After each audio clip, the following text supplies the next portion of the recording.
Hello दोस्तों, welcome back to my YouTube channel educational classes. तो आज हम करने वाले हैं types of chemical reaction.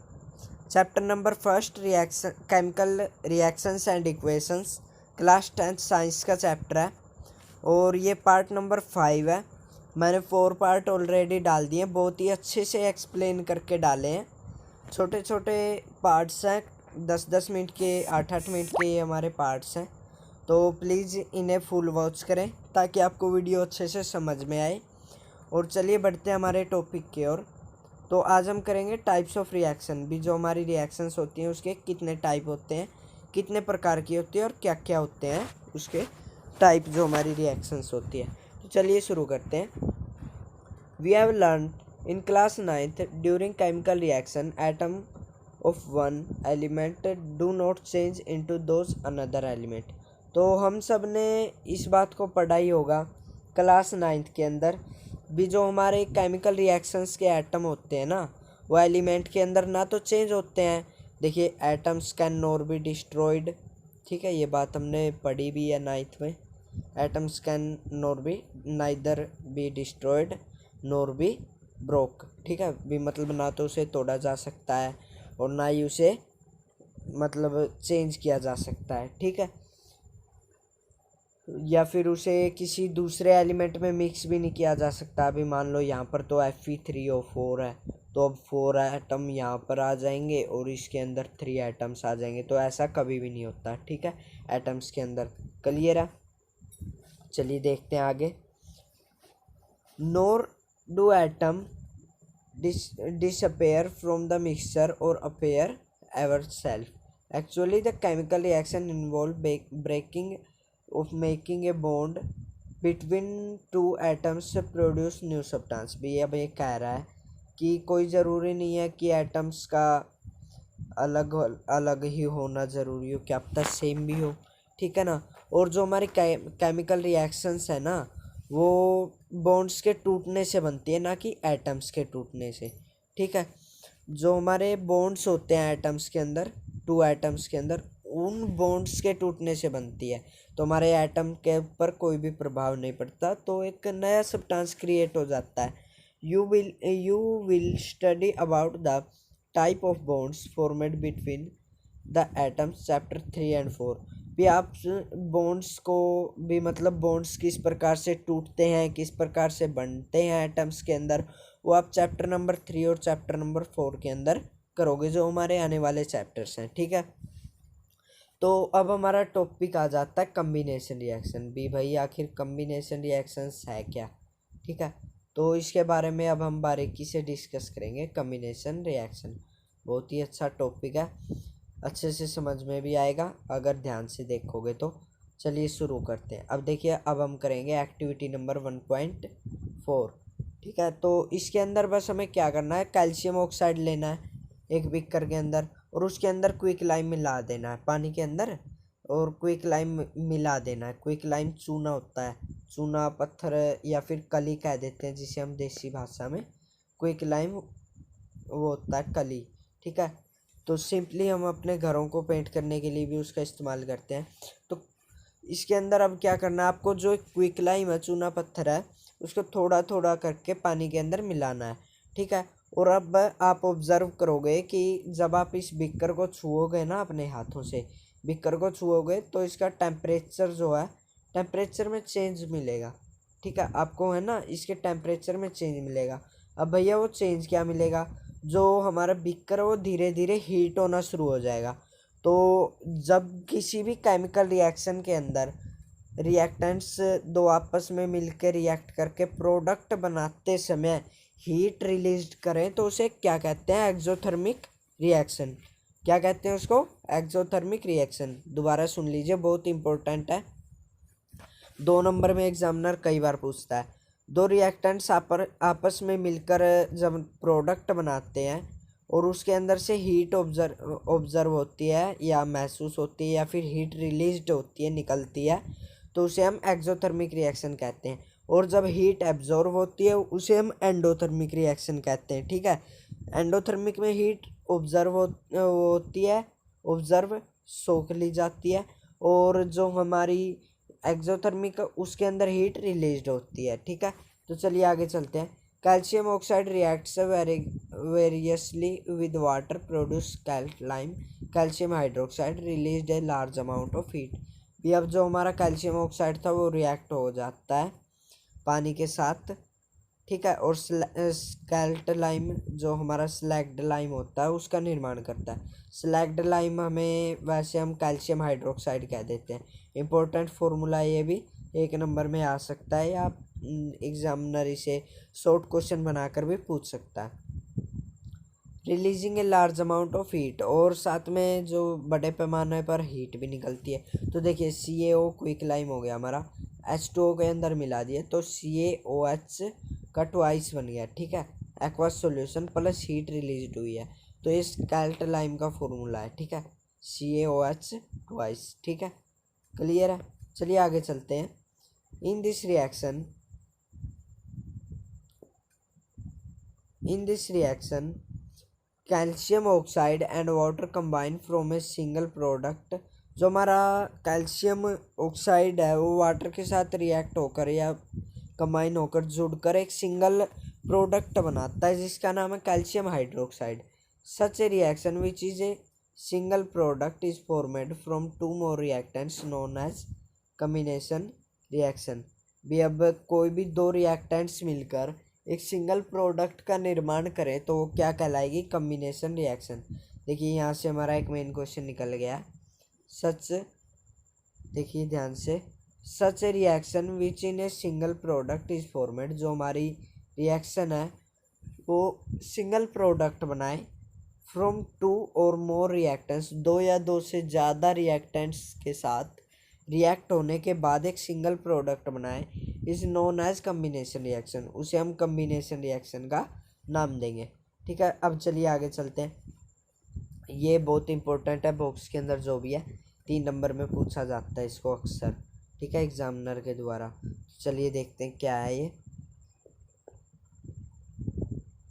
A solution of slagged lime produce by the reaction 1.13। जो स्लैग्ड लाइम का सॉल्यूशन 1.13 एक्टिविटी के अंदर हुआ था या फिगर के अंदर हुआ था। ठीक है, तो उसे मेनली वाइट वाशिंग के रूप में जाना जाता है, या फिर वाइट वाशिंग वॉल्स भी उसे कली करने के लिए दीवारों पर इस्तेमाल किया जाता है। Calcium hydroxide react with slowly with carbon dioxide. जो हमारा कैल्शियम हाइड्रोक्साइड होता है वो CO2 के साथ कार्बन डाइऑक्साइड के साथ एयर में स्लोली भी मतलब आराम आराम से रिएक्ट करता है। ठीक है, और from a thin layer of calcium carbonate, और एक पतली परत कैल्शियम कार्बोनेट की बना देता है। ठीक है, कैल्शियम हाइड्रोक्साइड किया पहले हमने वाइट वाशिंग के रूप में। केमिकल रिएक्शंस के कारण से वो हवा में कार्बन डाइऑक्साइड के साथ रिएक्ट होकर कैल्शियम कार्बोनेट बनाता है। ठीक है, calcium carbonate is formed after 2 और 3 डेज। 3 दिन या 2 दिन के बाद बन जाता है, और which gives A shiny finish wall, मतलब एक चमकदार फिनिश देता है जो हमारी दीवार होती है। ठीक है, it is interesting to note that the chemical formula of marble. ठीक है, CaCO3 जो हमारा होता है ये केमिकल फॉर्मूला ऑफ मार्बल है। इंपॉर्टेंट क्वेश्चन है, नोट कर लीजिए, अंडरलाइन कर लीजिए, बहुत इंपॉर्टेंट क्वेश्चन है। चलिए अब देखते हैं। जो हमारी ये रिएक्शन है CaOH2 एक्वस में है, एक्वस सॉल्यूशन है, प्लस में CO2 गैस में। ठीक है, गैस के रूप में मिली है, रिएक्शन हुई है। यहाँ पर देखिए कैल्शियम हाइड्रोक्साइड की CO2 के साथ रिएक्शन हुई और इसने बनाया है CaCO3 कैल्शियम कार्बोनेट। इसे कैल्शियम कार्बोनेट भी कहते हैं और मार्बल का फॉर्मूला भी है ये। H2O लिक्विड स्टेट में आ गया, भी मतलब वाटर अलग हो गया और जो हमारा कैल्शियम कार्बोनेट है वो फॉर्मेड हो गया। ठीक है, वाटर कब का सूख चुका है, हीट के रूप में बन चुका है, वो कब का स्टीम बन चुका है लिक्विड स्टेट से। चलिए आगे देखते हैं। Let us we discuss some more examples of combination reaction. तो हम कुछ एग्जांपल और देख लेते हैं कम्बिनेशन रिएक्शन। ये बर्निंग ऑफ कोयल, C+O2 CO2 बनाता है। ठीक है, carbon plus O2 carbon dioxide बनाता है। फॉर्मेशन ऑफ वाटर, भी वाटर की फॉर्मेशन कैसी होती है? 2H2 प्लस में O2 भी मतलब हाइड्रोजन के 2 to 4 आइटम और ऑक्सीजन के 2 आइटम, तो बनाते हैं 2H2O। 2H2O, ठीक है ना। तो सभी का होल ट्वाइस प्लस में ओ का ट्वाइस एटम। देखिए यहाँ पर इक्वेशन बहुत अच्छे से बैलेंस भी हुई है। तो इसके अंदर यही बताया गया है, ठीक है। जो हमारे एग्जांपल्स हैं उनके बारे में बताया, कम्बिनेशन रिएक्शंस के बारे में बताया भी। सिंगल प्रोडक्ट बनाते हैं जो कम्बिनेशन रिएक्शंस होती हैं, दो रिएक्टेंट्स मिलकर एक सिंगल प्रोडक्ट बनाते हैं। Activity 1.4 we also observe large amount of heat is involve. जो हमारी लार्ज अमाउंट ऑफ हीट भी मतलब ज़्यादा मात्रा में जो हमारी हीट थी वो बाहर निकली, ठीक है, उसके अंदर जो प्रेजेंट थी। जिसमें एक रिएक्शन मिक्सचर वार्म, जो हमारा रिएक्शन है और उसका जो मिक्सचर है उसको गर्म कर देती है वो हीट, ठीक है। Reaction in which heat is released along the formation of products are called exothermic chemical reaction. जैसा मैंने आपको पहले बताया था भी, कोई भी रिएक्शन अगर दो रिएक्टेंट्स आपस में मिलकर रिएक्शन करने के बाद प्रोडक्ट के अंदर हीट रिलीज करते हैं तो एक्सोथर्मिक रिएक्शन कहलाती है, ठीक है। अदर एग्जांपल ऑफ एक्सोथर्मिक के कुछ एग्जांपल और ले लीजिए।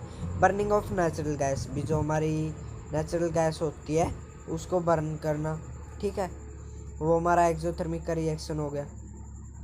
देख लीजिए CH4 plus O2, CO2 carbon dioxide देखिए गैस के रूप में, 2H2O गैस के रूप में निकली है, साथ में हीट भी रिलीज हुई, ठीक है ना। इसके अंदर साथ में हीट भी रिलीज हुई जब हम हमारी नेचुरल गैस को जलाते हैं। Do you know that respiration is exothermic process. जो हमारी रेस्पिरेशन होती है, सांस लेने की प्रक्रिया होती है, वो भी एक्सोथर्मिक रिएक्शंस का होता है, जो हमारा एक्सोथर्मिक रिएक्शंस का प्रभाव होता है। We all know that we need energy stay alive, we get this energy food from eat during digestion, food broken into simplest substance.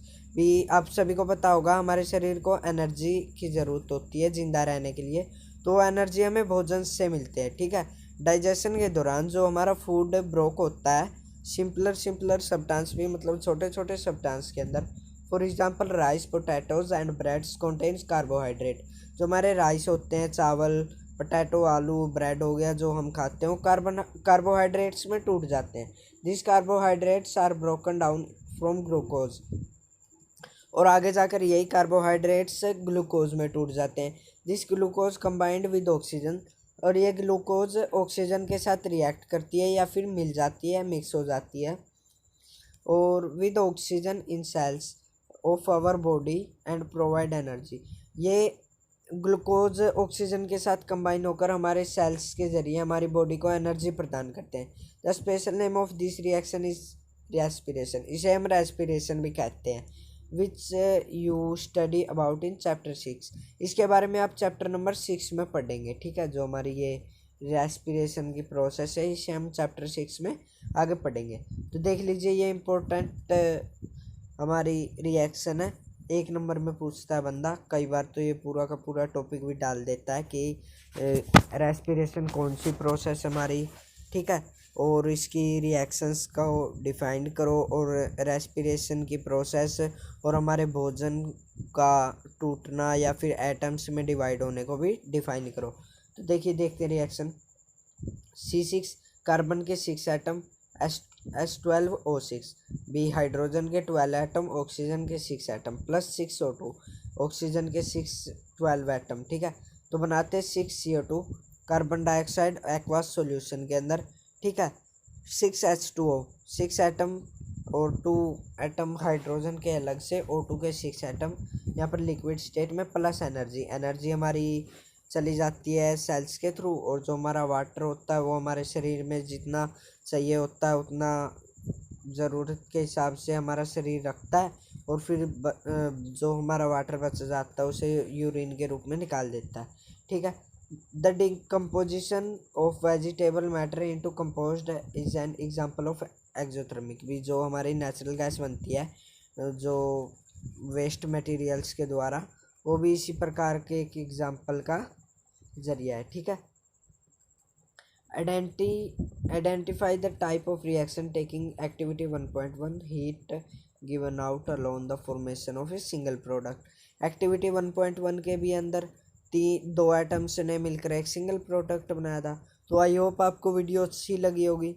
तो आज हम यहीं तक करेंगे। आगे हम डिकम्पोजिशन रिएक्शंस के बारे में पढ़ेंगे कि डिकम्पोजिशन रिएक्शन क्या होती है। वीडियो ज़्यादा लंबी ना हो इसके लिए हम इसे नेक्स्ट पार्ट में पढ़ेंगे। तो आपको अगर पहले पार्ट भी चाहिए देखने हैं तो मैं डिस्क्रिप्शन में उनका भी लिंक डाल दूंगा, तो प्लीज़ उन्हें भी जाकर देखें। बहुत ही इंपॉर्टेंट क्वेश्चन मैंने उनके अंदर भी बताए। तो ठीक है, थैंक्स फॉर वाचिंग। अगर आपने हमारे चैनल को सब्सक्राइब नहीं किया तो सब्सक्राइब ज़रूर करें। इसी के साथ साथ दोस्तों घंटी के आइकन को भी ज़रूर दबाएं और हमारी वीडियो को लाइक शेयर और कमेंट ज़रूर करें। Thanks again for watching. Are we gonna play now? Ready for the show? I'm about to take down, you already know. Get the fuck out of my face now, yeah you gotta go. Man, I'm on the chase now.